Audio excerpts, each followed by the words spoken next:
નમસ્કાર બાળમિત્રો, તમારું મારી ચેનલમાં સ્વાગત છે।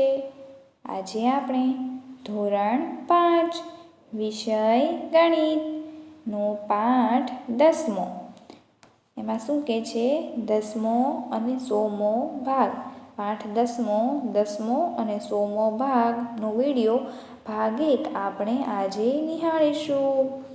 તો ચાલો ભણીએ। અહીંયા આપણે આગળ કોઈ એક અહીંયા આપણને સેન્ટીમીટર અને મીટર શીખવાનું છે। સેન્ટીમીટર આપણે શીખ્યું તો 1 સેન્ટીમીટરનો 10મો ભાગ, પછી 1 મીટરનો 100મો ભાગ, એ રીતે આપણે શીખવાનું છે। તો કેટલા થાય અને તેને શું કહેવાય, બરાબર। અહીં જુઓ બાળમિત્રો, તમારા પાઠ્યપુસ્તકની કોર ઉપર એક સ્કેલ એટલે કે ફૂટપટ્ટી આંકેલી છે, મીટર કે માપ આંકેલા છે, સેન્ટીમીટર આંકેલા છે। 0 થી 1 સેન્ટીમીટર એટલે હું તમને અલગ દર્શાવું। અહીંયા 0 થી 1 સેન્ટીમીટર સુધી ના અંદર 10 કાપા આવેલા હોય, નાના નાના, બરાબર। પછી 1 સેન્ટીમીટરથી 2 સેન્ટીમીટર સુધી, આ 1 થી 2 સેન્ટીમીટર સુધી અહીંયા પણ 10 કાપા આવેલા હોય। એવી જ રીતે પછી 1 સેન્ટીમીટરથી બીજા સેન્ટીમીટરની વચ્ચે 10 કાપા આવેલા હોય। 0 થી 1 એટલે 1 સેન્ટીમીટર, 1 થી 2 એટલે 2 સેન્ટીમીટર, 2 થી 3 એટલે 3 સેન્ટીમીટર, એમ અહીં 24 સેન્ટીમીટર સુધી લાઈન આંકેલી છે, આપણે જોઈ શકીએ છીએ। તો હવે 10મો ભાગ એટલે શું? 0 થી 1ની વચ્ચે એક કાપો છે ને, એ 1 સેન્ટીમીટરનો 10મો ભાગ કહીશું। અહીં જો અહીં આપણને હું તમને સમજાવું, અહીં 3 સેન્ટીમીટરથી 4 સેન્ટીમીટર એ રીતે અહીં એક ફૂટપટ્ટીમાં દર્શાવેલું બતાય છે, બરાબર। હવે એમાં બિલોરી કાચથી આપણને કાપા મોટા કરીને દર્શાવ્યા છે। તો 3 સેન્ટીમીટરથી 4 સેન્ટીમીટરની વચ્ચે જે 10 કાપા આવેલા છે ને, તેમાં એક કાપો એ 1 સેન્ટીમીટરનો 10મો ભાગ તરીકે દર્શાવાય છે, બરાબર।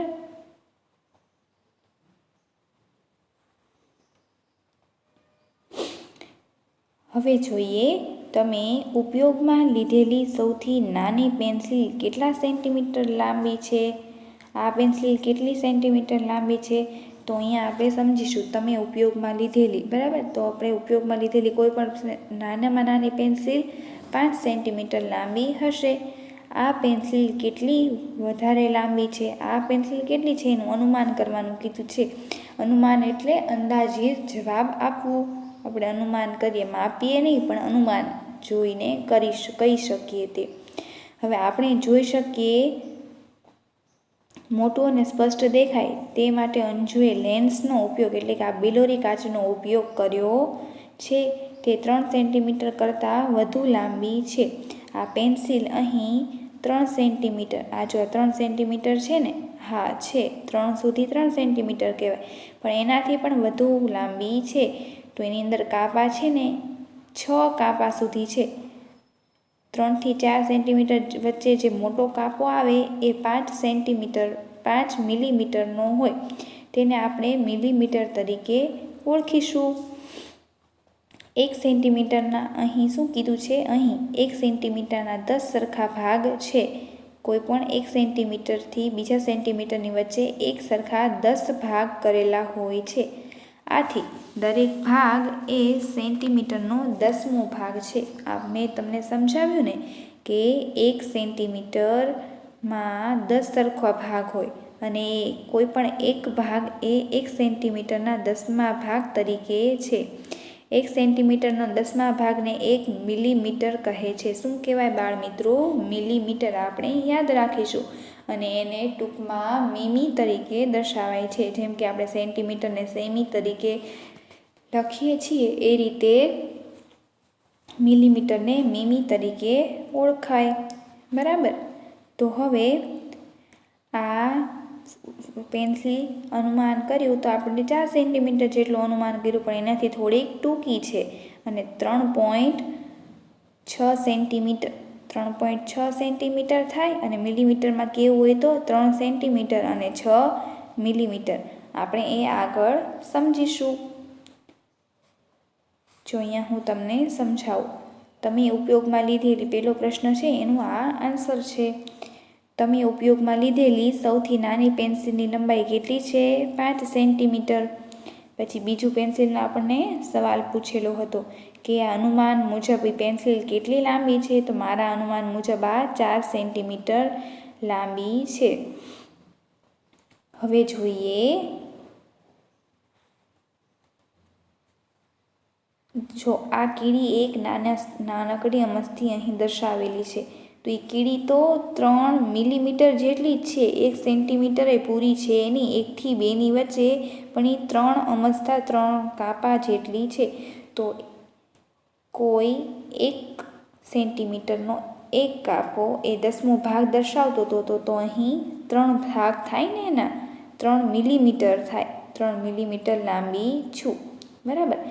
આ 1 થી 2ની વચ્ચેનું અંતર કેવું હોય તો 1 સેન્ટીમીટર કહેવાય, પણ આ નાના નાના એક કાપાનું અંતરને શું કહેવાય? 1 મિલીમીટર.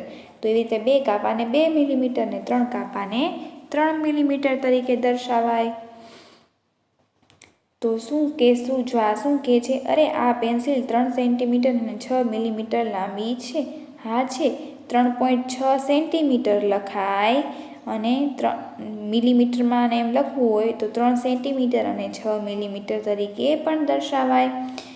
હવે શું કહે છે? આ બીજી કીડી છે એ થોડીક વધારે લાંબી છે. હવે શું કહે છે? પરંતુ હું વધારે લાંબી છું. 1 સેન્ટીમીટરનો 7મો ભાગ 7/10મો ભાગ અથવા 7 મિલીમીટર, બરાબર.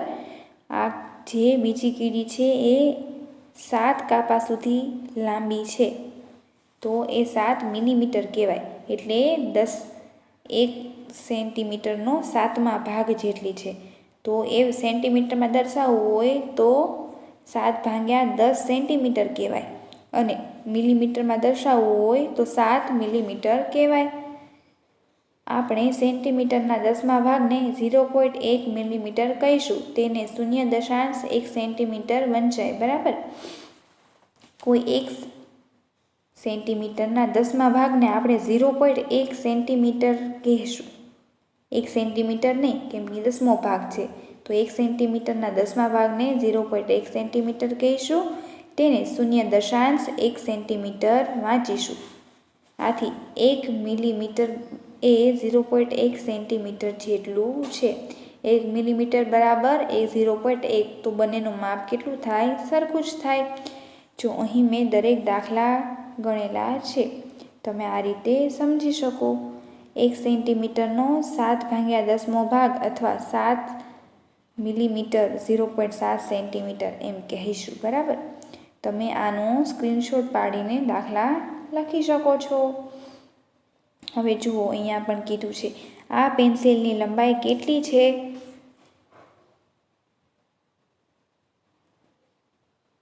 ખૂબ સરસ. અહીં શું થાય છે? 0.6 સેન્ટીમીટર થાય. જો અહીંયા 6 કાપા સુધી છે, 5થી 1 વધારે, એટલે સેન્ટીમીટરમાં કેવું હોય તો 0.6 સેન્ટીમીટર થાય, અને મિલીમીટરમાં કેવું હોય તો ખાલી 6 મિલીમીટર થાય. તો એ પણ અહીં આપણે લખેલું છે, જોઈએ. હવે દેડકાનો પ્રશ્ન છે, જે આપણે આગળ સમજીશું કે તમે દેડકા જોયા છે? તમે કેટલા પ્રકારના ભિન્ન ભિન્ન દેડકા જોયા છે? શું તે તમામ દેડકાની લંબાઈ સરખી છે? એ બધા પ્રશ્નના જવાબ અહીં છે.